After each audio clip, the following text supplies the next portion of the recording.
Hey there, guys. Welcome to another episode of Scaling with SaaS. I'm your host, Johnny Shipman, CEO and founder of Invincible Media. And this time, super excited to introduce you to Helen Routledge, CEO of Totem Learning. Welcome, Helen. Great to have you on. Thanks, Johnny. Great to be here. So let's just start with, who is Helen Routledge? What's your story? I'm a psychologist and behavioral scientist by background, and I also love games, which will reveal itself a bit more into why Totem. But essentially, for the past 20 odd years, I've been helping organizations elevate their learning strategies and really bring learning programs to life with the power of games and game mechanics. Yeah, everything kind of stems from my passion about psychology and behavioral sciences, and there's so much about how our brains work and how we learn that we can bring into merge with the world of video games to really make a difference on learning at work. Awesome. Love that. I can only speak from some experience back in my corporate days, working for a large bank. Some of the trainings and some of the failed attempts of decent, engaging games that we would go through, especially the risk stuff, and the compliance. We try and make things fun, intuitive, but the stuff that you're doing with VR and AI is super cool. I love that. And obviously it sounds like you're taking it to another level. Where was the light bulb moment? Where did you think, okay, I can do this better, I can make a business out of this? Yeah, so I've always worked in this field ever since. I'm quite lucky. I'm one of those rare people, that when I was probably around 12, I knew what I wanted to do. I just didn't know exactly what format. So I've always had this passion for psychology. I'll try and keep it short, but I went to the first university that had a games degree in the UK. So there was huge gaming culture at University of Abertay, Dundee. An amazing university. And so, when you come to doing psychology as a research degree, so you come to doing your big research piece, I knew I wanted to do something with games. I wanted to try and influence people's dreams by playing Tetris. That was my idea. But my lecturer, my mentor said, maybe not. Maybe try think of something a bit more practical.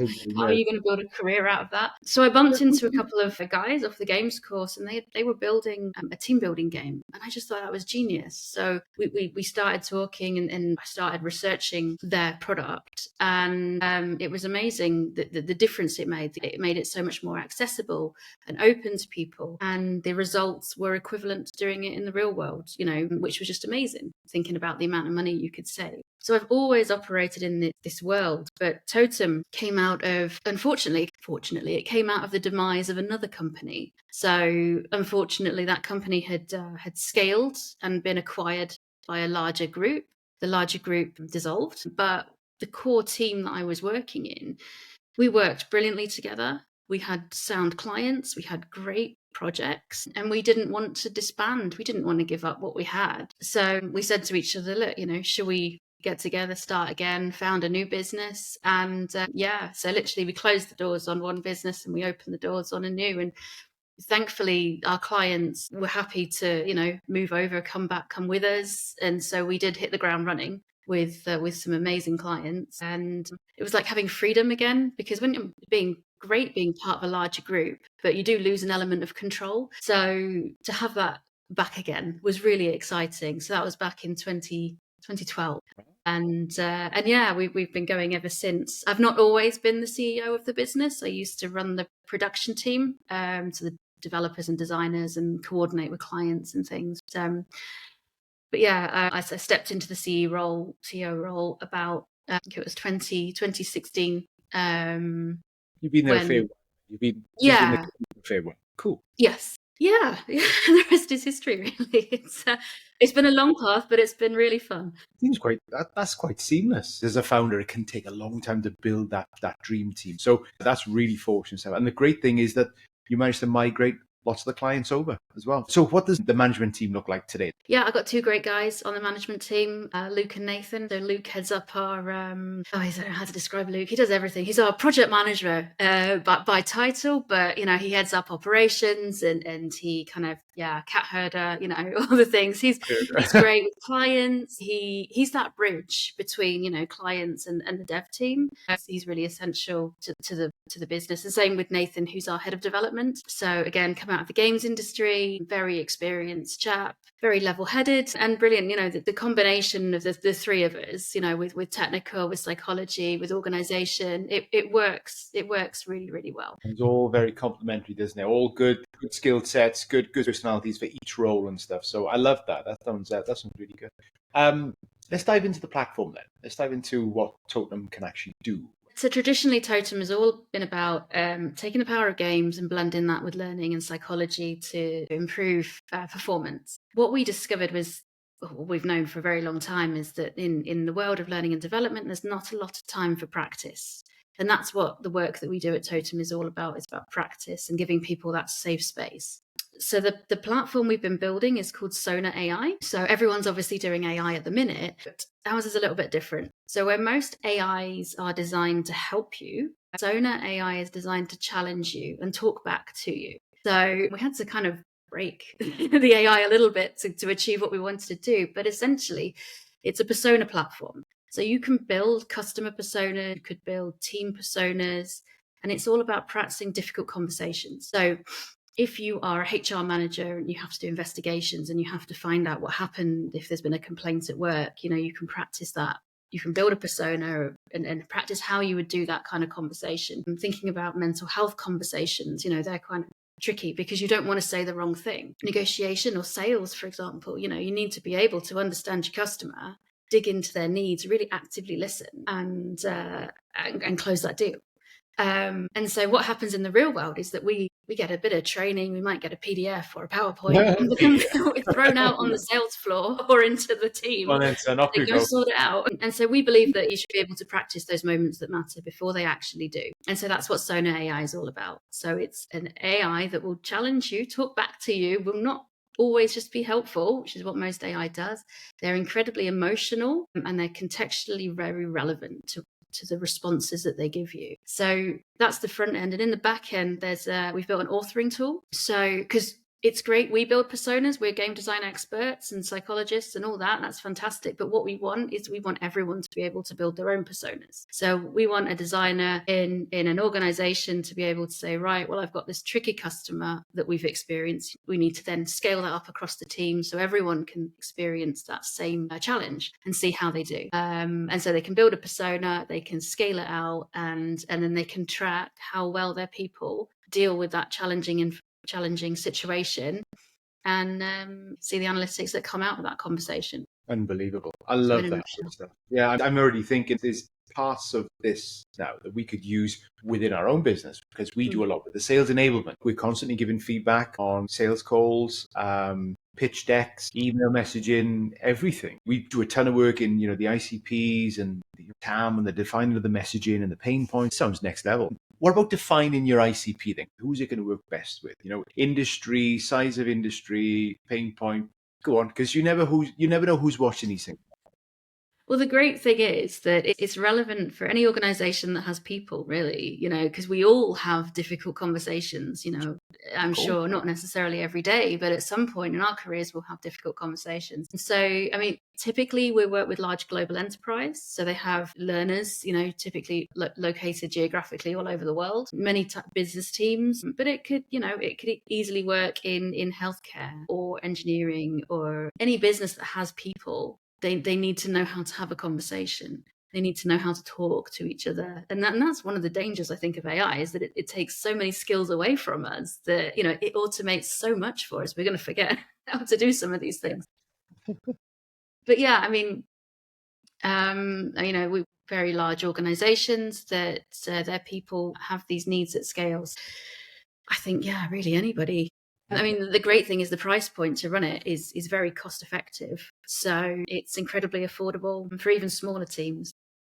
So what are we talking? Is it a per user commercial then, or is it just per company commercial? How does it work out? So at the moment, because we're right at the start of our product launch and we're testing the pricing model, we have a per user per month cost. However, what we've done is we know organizations want a fixed cost. That's the feedback we've had from our market testing. They don't want to report every month and then an invoice. They want to predict 12 months ahead what they're going to have to pay. So we've estimated on what we think would be the maximum number of, because AI is all about tokens and credits, isn't it? So the number of tokens and credits you might use in a conversation, and then looked at the number of times you might want to practice that conversation. So it's about $3 per person per month.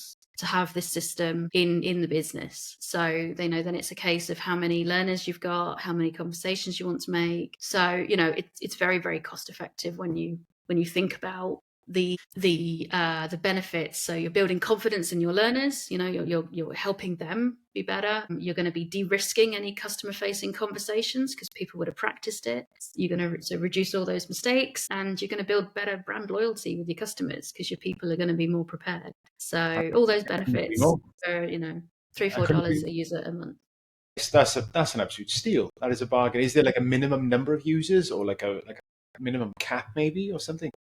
Yeah, we've put tiers in place, but again, because we're testing the model, nothing's set in stone, as nothing should ever be set in stone in business. And because we typically target large enterprise, we're thinking, 100 users a month up to enterprise, which could be unlimited. But we would welcome conversations with smaller teams because the solution that we've built can benefit so many organizations. I don't want to preclude anyone from that. And because we're just entering the market, my priority is market share. So, I'm open to conversations. We talked about the practice element. I mean, look, you'd be like, right, okay, there's a list of leads, go for it. There's a list of your meetings in your diary. You just need some volume. Go and talk to people. And that is great. But my God, I mean, if we could have practiced with some live scenarios or with an avatar in between, so that we can make the most of those opportunities when they do drop, because pipelines are up and down, and it might be like buses. All of a sudden you're booked in solid and you're twiddling your thumbs thinking, need to practice. I'm talking about some milestones or some big wins, I guess. Yeah, well, I suppose, I don't know, egotistical, but one of the biggest wins was writing my book. I've always wanted to get published, and I wrote some, academic papers as you would as a psychologist, but I wanted to really take it to the masses. So I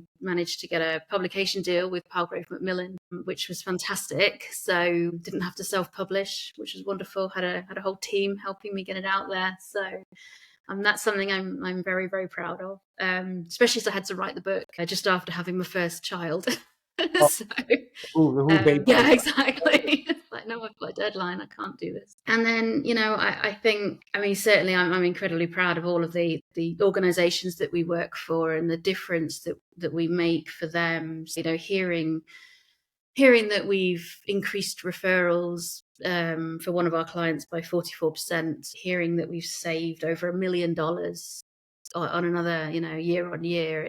Those are the kind of things that really stand out for me and that make me really proud of the work that we're doing. And that's kind of what we live for. Is we can make great games, but it's all about improving that performance at the end of the day. That output, that return on investment, and the difference that you make into your clients' lives and their operation and their staff. I wanted to ask, how are you guys standing out in the marketplace? What do you do a bit differently? How do you get your message across? So you're right. They can be so creepy, can't they? They can be really weird.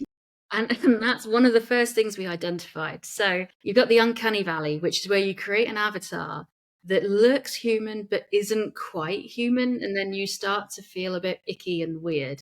And that's what we want to stay well away from, that, because anything that is making me feel a bit off is going to impact learning, right? So we're not going to get the same connection. So we focused very much on the emotion of the avatar. So a lot of the other solutions out there, the example they'll give you is a performance review, and you're giving bad news and the avatar's smiling and, really happy because they've got one fixed emotion. So we've gone down the route of having a more static avatar so that we don't fall into that weird animation gap, right? So we've got we use keyframes in our animation, so we can change the emotion. We can kind of blend between emotions. And the fact that we don't have an avatar on screen that's constantly moving around, our market research has shown that it's less distracting. So people can focus much more on the conversation and what they're saying. And then we've had some of our, I was demoing it a couple of weeks ago, and the person I was demoing to, they closed their eyes to listen to the conversation, and they said,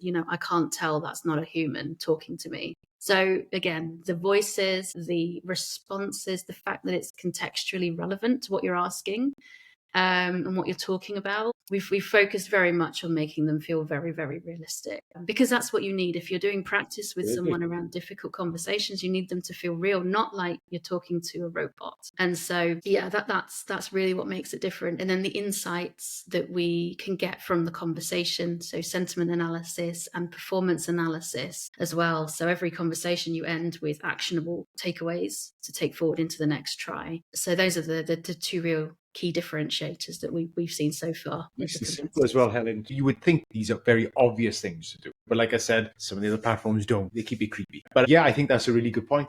When you go through this role play, what the advice that you're given? So, for example, you could have improved your introduction. You could have explained this more. You could have drilled down to this point a bit more. Is it that granular? Can you get that sort of insight from it then, or is it just a bit more? No, it's hugely granular. Yeah. So we have an alignment system in the background as well. So it's seeing how well you can align with the person that you're talking to. And so it gives you tips on how to build a better relationship with that character and trust. Yep. And so it's not just about what you're saying, it's about how you're saying it. Can it work with things like doing a presentation? So say you need to do like a share screen and it's like, look, I've got this presentation. Can it go through the presentation as in, the text format, or do you need to upload that first and then give you the conversational insights over the top of it? Or is it just, no, it needs to be face-to-face rehearsed like this? And we've often refined the pitch decks. We refine the questioning, and then we've given feedback on their delivery and their listening skills. Yeah. Can this take our job, Helen? What's going on?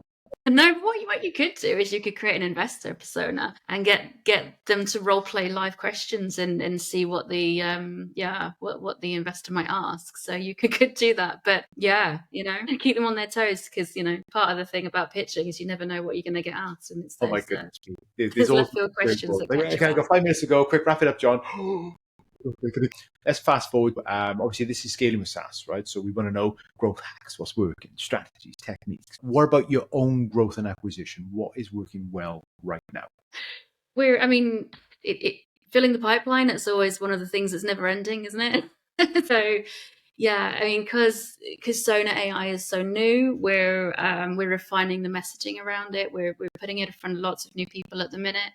In learning and development, I think the SaaS model is really quite new to a lot of people. They're used to having a real fixed price. They buy up front. So we've got to do a lot of work of building comfort, I think, with that model. But I don't think there's another way we can sell it. So I think, that it provides flexibility. It provides scalability. It's marvelous. So what's helping us in particular is letting people have their hands on it and getting them to talk to the characters and personas that we've created, because that just blows their mind when they start chatting to the characters and start asking them random questions, and they'll respond as a normal person would. Do you offer like a free version then, or like a trial or something? We'll be doing, we will have something like a 30-day free trial. At the moment, we're just doing kind of one-to-one demos, but when we scale, I think it's really important that people have that free trial to. Well, that's when you know it is truly scalable then, because you can just put that asset out there to the masses then, and you can just hopefully watch the subs roll in. What else? What are you specifically doing to grow? What techniques, what strategies are you guys doing? Well, we're partnering with a lot of organizations as well. So we are only a small team.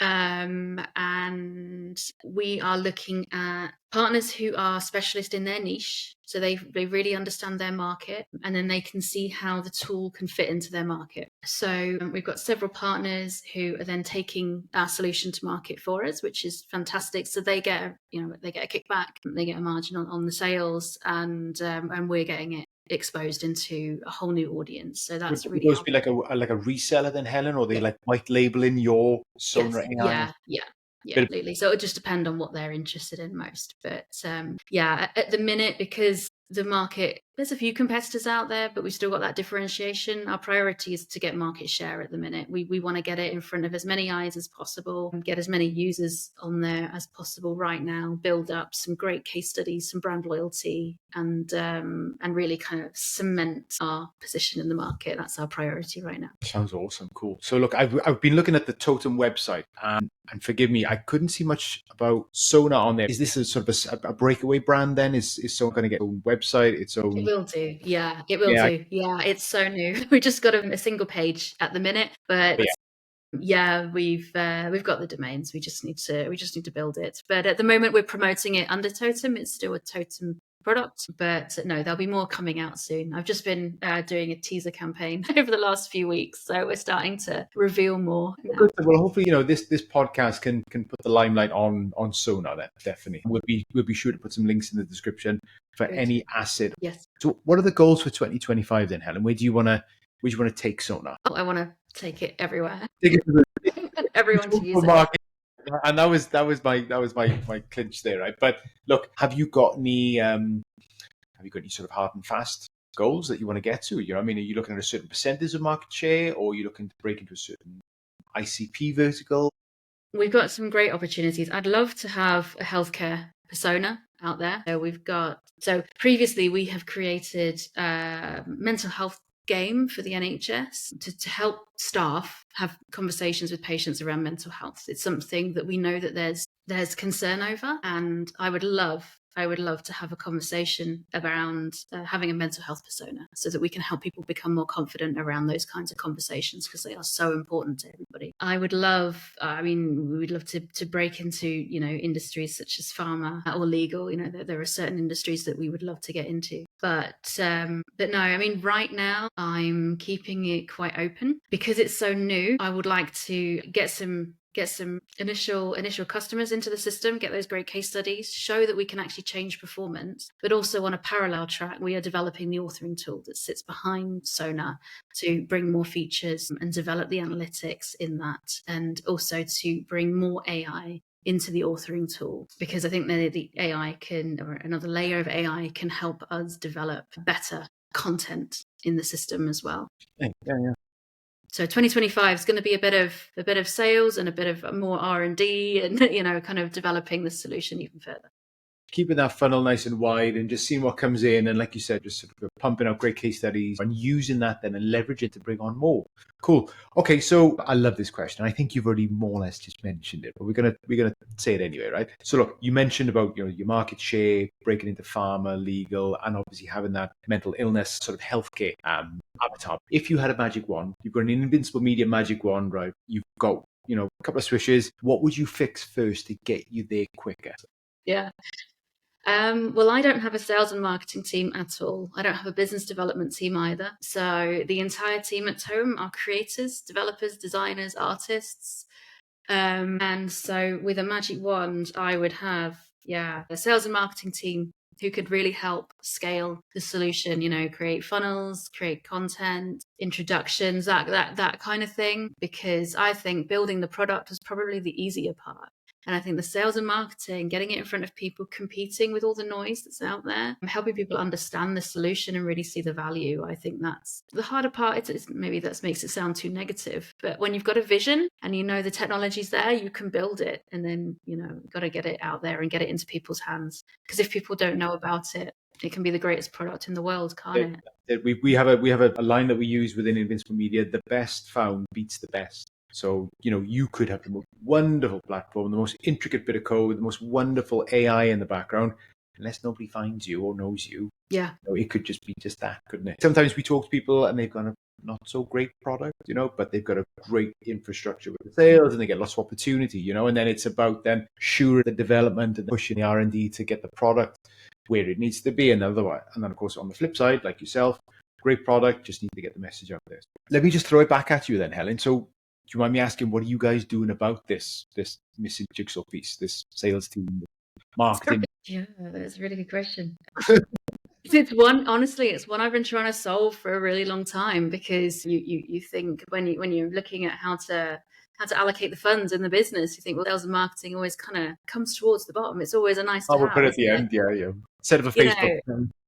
Yeah, exactly. Or I can do it myself. But no, it's something that we have to start throwing some serious, focus on. And yeah, I've debated whether to bring someone in-house or to work with an agency. I have worked with agencies in the past before with mixed results. And, it's one of those, I think, age-old entrepreneurial questions as to how to market your business and how to, get it out there. But first things first, we are going to be doing more showcases. So we're going to be getting out there and meeting people. That's number one. Number two, talking about it more on social media platforms like LinkedIn. We might even expand onto Facebook. It's not been a natural platform for us in the past, but possibly. But number one is going to be going out and meeting people and letting them get hands on it to get their interest. I think, ever since COVID kind of went away, we've all been craving a little bit more human interaction, haven't we? So, God, yes, yeah.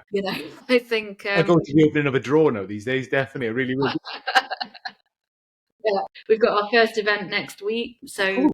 I mean, at the time of recording this is 7th of May. Just to jump in quick, Helen, what is this event called and where is it? And maybe if we can get this out of production quick, somebody can say, or grab a business card. Yeah, it's the Coventry and Warwickshire Expo. It's at the Delia Derbyshire building on the 15th of May in Coventry. So we're kind of launching there for the first time, or showing it off in public for the first time there, because of the funding we secured to build the solution came from the Coventry and Warwickshire Innovate UK Launchpad. So we had lots of local support from the ecosystem, which is just fantastic. So yeah, big shout out to the Coventry and Warwickshire Expo team and Coventry and Warwickshire. Very, very supportive of innovation. But yeah, so we're there next week. And then there'll be a schedule of events where we'll be going around the country at expos and that. But look, what opportunities are you excited for with Totem and with Sona AI? I mean, I can think of hundreds, right? But look, what's getting you excited this year? So I think what's getting me excited is the range of possibilities of conversations that we can build. So we've got a character that we've been building who's got dementia. We've programmed her to have dementia, and we've been working with an organisation for many years, and we know that more and more people. We're obviously getting an older population, and we're caring for each other at home more, and that's putting an awful lot of strain on home carers, and unfortunately dementia is on the rise. So knowing how to talk to somebody again who has that, or seeing some of the signs that might come through that would help, I suppose, just the everyday person look after their family. That's very, very exciting for me. And I think we're currently exploring a deal at the moment to expand the authoring tool and get some corporate level sponsorship in place. So that gives us a multi-year structure to build personas for one of our partners and develop the authoring tool, and to really kind of realize the next stage on the roadmap. Of course, I've got huge dreams and ambitions for what we can do, but it's all linked to finding that funding. But it needs 2 North Stars, not one. We need a galaxy full. I get it. Yeah, exactly. Yeah, and I think getting it into the hands of non-game designers, so instructional designers, getting it into the hands of people who actually produce training every day, and seeing if anyone can produce these personas. So that's hugely exciting for me to really test it in the wilds, if you like. That you will never learn anything better than testing in the wild. That is always the acid test. What about how easy is it to build a persona? So do we need to go into something like ChatGPT, frame it all first, copy paste, dump it in, then to Sona, and then Sona then will refine it and work it out? Or can we just drop like a couple of one-liners into Sona and then it'll pretty much create a persona for us as such, Yeah, so we've got 2 phases. At the moment, you work with our team to build the persona until the authoring tool is live. But yes, we have a prompting template that we'll ask you to fill in, which talks about who the character is, their lived experience, or any information that you can give us to make that character truly kind of 3-dimensional. We use a lot of techniques from kind of film and TV to make the character feel real, because often when you're writing a marketing persona or a sales, they feel quite 2-dimensional. And so it's very important that we build that foundation. But saying that, it's a very simple process. We have some very simple questions that will enable us to create a very, very good persona. And then in the authoring tool, it's a guided process. Yeah, so it's a series of questions. You fill out the digital form. Essentially, you pick character, a background, you pick a voice, you pick your ambient audio if that's relevant, and then you hit go, and it will build it for you very, very quickly. You can test it live in the system, and if it's not quite hitting the mark, you can just go back in and edit it and refine it. And yeah, and you can set objectives as well because it's a learning tool. If you want people to focus on specific elements of the conversation, there's a whole structured objective section as well. You can, the tool's incredibly thorough, and again, eventually it will have AI prompting built into it and checking and refinement and things like that. But yeah, it's very easy to build at the moment. And that's the thing. It's got to be the better the framing, the much better that the output is. Definitely, that'd be fantastic. Yeah, exactly. And the thing we've got to all remember is that ChatGPT, it's not consistent. So if you ask it the same prompt one day, it'll come out with something else next week. So Yeah. Sona's got multiple levels of AI working together and checking each other, and making sure that what comes out is consistent. Because when you're scaling something like this for a learning product, it's got to be giving everyone a very similar level of experience. It's got to provide that same level of challenge. It's got to provide that same level of quality. So it's very important to achieve that consistency. I think that's a USP right there and there, Helen. I think that's a big bugbear that we found anyway, is the consistent. We've built bespoke GPTs and we've framed it with tons of instruction. It's like, why did it say that again? That's why. Yeah.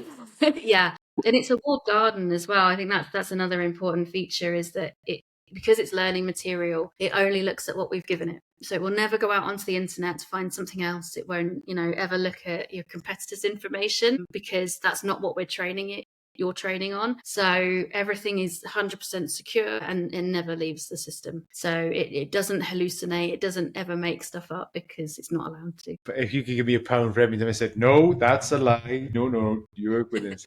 Anyway, we love it really. Right. Okay, cool. So what would you do different if you had to start again? Even though Sona is this is the start of a new journey. What would you do differently if you had to start again with Totem or Sona? I mean, what do you think? It's a really good point.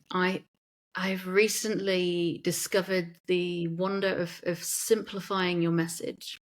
So over the years, there's been so much in my head that I wanted to communicate. I think it's been confusing to say what Totem has been about in the past. We have not been very clear in describing the business, and I think that's been, if I could go back, I would try and simplify what we're about, connect to pain points more, and say how we could solve people's problems, rather than saying, look at our fancy feature over here, or this great product we've built. It's about connecting to the audience, isn't it? And seeing everything from their point of view. And so absolutely, customer first. I'd go back day one, everything would be built customer first. Not to say that we haven't put the customer first, but looking at everything through their eyes, everything, from the communication that we've put out there, the marketing messages, how the team interacts with customers, all of that I think would be reframed. If I could change that, I would. Yeah. But No, I mean, do you know what? That's a very, very common observation that lots of SaaS founders say. It could be that you guys you just love the tech. You just build the tech. You're wonderful coders, and again, it goes back to the sales, marketing, and the messaging. The good thing is that anybody that's watching this now is like, oh my god, I was just about to set this campaign up, or we're just about to move to the website to do all the copywriting and stuff. This is the way that we should do this. So that's a key piece of advice. And do you know what? That's just going to lead me on quite nicely to the next question, because we're gonna extract as much as we can, Helen. All right. What advice would you have for other founders or leaders that are watching this right now? They could be in the e-learning space, or they could be just in SaaS in general. What would you pay forward? yeah, do you know, across my entire career of every entrepreneurial business I've worked for, there's been so much change in the world. In particular, during Totem, in the last 10 years, the amount of change in the world, with leaders, with the economy, with COVID, with whatever, entrepreneurs have really faced so many headwinds. So my advice would be to embrace change, because it is the only constant. So, have your plan, but prepare for it to be different, and don't hold on, like your life depends on it, to the plan that you wrote 2-3 years ago, because the world is a different place now. And you just have to adapt. and develop that thick skin to be able to adapt and to say, yeah, okay, my idea might have been great back then, but now I've got to let it go and move on. I think, yeah, I've learned. It's something I've learned that life is just constant change. So you just got to embrace it. Life of a founder, the life of an entrepreneur. That's it. We got the thickest skin of all. But that's great advice. That's fantastic. So look, let's start wrapping this up, right? I could keep you on for a lot longer, Helen, right? But I got to respect your time. This is a great episode, by the way. Quick fire round, a little bit of fun. Just say what comes into your head, right? And don't be too biased towards Sonar, okay? Best marketing channel right now. Go. LinkedIn. Oh, always the daddy. What about the one tool you couldn't live without? I hate to say it, but probably ChatGPT. What about the biggest mistake you've learned from, even though we may have covered that, but let's go again. Biggest mistake. Oh my goodness. So the biggest mistake is thinking that I know it all. We all do. I think we all do. I don't think we're bulletproof, don't we? I think. What about the best piece of advice you've received? And it could be from a colleague, it could be from one of the guys, it could be from a parent, partner. I mean, look, what's resonated with you the most? Yeah. Well, the thing that popped into my mind was when I stepped into the role of CEO, not without having, a business background or anything like that. It was a big daunting move. One of the team, he said to me, look, you have to be less of a control freak. You can't control everything now. You have to trust the people in the team. Not that I didn't, but he said you have to trust them more now, and you have to let go a bit. Great advice. Yeah, it really is. I think I remember something that Steve Jobs said, something like, we don't take these experts on to teach them what to do. They teach us what to do. We give them that freedom and we let them, blossom, So wonderful. Look, this is jam-packed, Helen. It really is, right? But before we wrap up, where can people find out more about yourself, more about your book maybe, and of course, Sona AI and Totem? Yeah, so the best place would be on the website, totemlearning.com. And we'll drop some links in the description, and my book's on Amazon if you fancy it. But What's the best again? It's called Why Games Are Good for Business. My Game's Good for Business. Yeah, okay. It's a deep dive into the psychology behind game design. It's jam-packed full of case studies and examples and techniques and things. It's a really good read. Right. And then the next best thing would be to reach out and let's jump on a call and we can show you a demo and you can get your hands on it. Jolly good. That's it. Helen, I wish you and the team all the very best, especially with Sona AI. It looks incredible. It sounds incredible. Right, I haven't had the demo yet. I need the demo, right? So look, you know where to find her. There'll be links in the description. Wishing you guys all the very best, and thank you ever so much for your time for jumping on. Really appreciate that. Thanks for having me, Johnny. Be good. Okay, guys, we are out. Thank you very much, and until next time, speak to you soon. Take care.